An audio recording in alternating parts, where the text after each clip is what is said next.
পুলিচত লাজ নাই, চৰকাৰী পইচা ধৰে নাই, কেনেকে ৰাইজক কাম কৰিব, ৰাইজক প্ৰতিৰক্ষা কেনেকে কৰিব?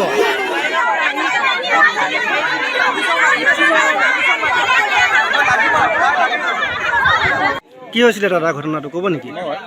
কথাটো এনেকুৱা হৈছে, যেতিয়া আমাৰ ভোট গ্ৰহণ চলি আছে, ভোট গ্ৰহণ চলি থাকোঁতে মোক বাহিৰত আমাৰ ভোট দিয়া মানুহ এগৰাকী আমাৰ অমৰ্তক তেওঁ ক'লেগৈ যে দাদা, যে ভিতৰত আমাৰ যিটো চিম্বলটোত যে এনেকৈ চিয়াহী দাগ, মানে কি ধৰক মানে কি চিল মৰা নিচিনা হৈ আছে, মানে কি য'ত নেকি দুবাৰ ভোট দিলে বেক চাইডৰ পৰা চিলটো মাৰি দিছে, সম্পূৰ্ণ মানে আগলৈ জিলিকি আছে। য'ত নেকি মই যিটো জানো, মানে এইটোত মই নিজে ভোট দিবলৈ গৈছোঁ, এইটোত দিয়া মানে এইটো ৰিজেক্ট ভোট হৈ যায়। তাৰপিছত মই সুধিলোঁ তেখেতক এইটো কিয় কৰিছে বুলি। তেখেতে ক'লে যে প্ৰিজাইডিঙে, যে মই প্ৰথমতে ভাবি লৈছিলোঁ কিবা ভুলবশতঃ হয়তো হৈ যাব পাৰে বুলি। তাৰপিছত মই ক'লোঁ যে এইখনত মই নিদিওঁ, আপুনি মোক বেলেগ পেপাৰ এখন ব্যৱস্থা কৰি দিয়ক। তেতিয়া তেওঁ ক'লে হ'ব, একো নাই বোলে। তাৰপিছত মই ক'লোঁ মইতো জানো এইখনত যদি ভোট দিওঁ মই দিয়াৰ কোনো ভেলু নাথাকে, এইখন ৰিজেক্ট হৈ যাব। তাৰপিছত মই সুধিলোঁ ঠিক আছে, মই বাকীখিনি চেক কৰি চাই লওঁ।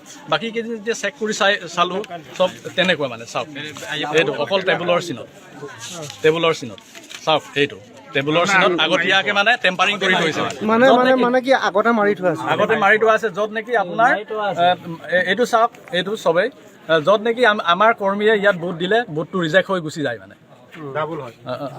ডাবল হোৱাৰ লগে লগে ইয়াত মই যেতিয়া কাউণ্টিঙত গৈছোঁ, এনেকৈ ইয়াৰ ওপৰত যদি আৰু এটা যদি ষ্টাম্প পৰে তেতিয়া ৰিজেক্ট হৈ যায়। মানে এইকাৰণে মই তেখেতক ধৰিলোঁ, আৰু মই ভাবিলোঁ যে চাওক গোটেই কিখন অকল টেবুলতে পৰিব লাগে নেকি, চাই লোৱা, তুমি নিজে চাই লোৱা। এইটো যেতিয়া এই কথাটো ৰাইজে গম পালে, তেতিয়া ৰাইজে এটা হুলস্থুলীয়া পৰিৱেশৰ সৃষ্টি হ'ল, আৰু ৰাইজক মই মোৰ দলীয় কৰ্মীসকলক বহুত অনুৰোধ কৰাৰ পিছতে তেওঁলোকে শান্ত হৈছে।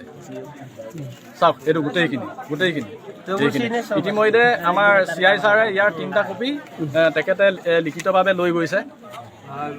গতিকে চাওক আমাৰ আজি গণতন্ত্ৰ অৱস্থাটো ক'ৰ পৰা ক'লৈ গৈ আছে।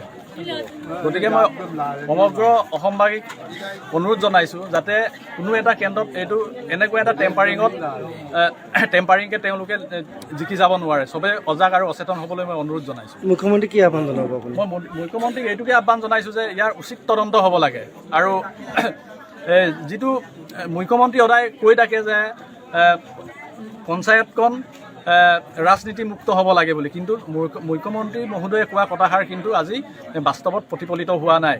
কাৰণ ইয়াত গুণ্ডাৰাজ, দমবল, বাহুবল চলিছে। মানে তেওঁলোকে গোটেই কৰ্মচাৰীসকলক মেনেজ কৰি তেওঁলোকে ডাংকুম মাৰি থাকে। আজি যিগৰাকী প্ৰতিনিধি যে আমি জিকি আছোঁ তেনেকৈ। গতিকে এই বিষয়টো বহুত চিন্তনীয় বিষয়। ঠিক আছে।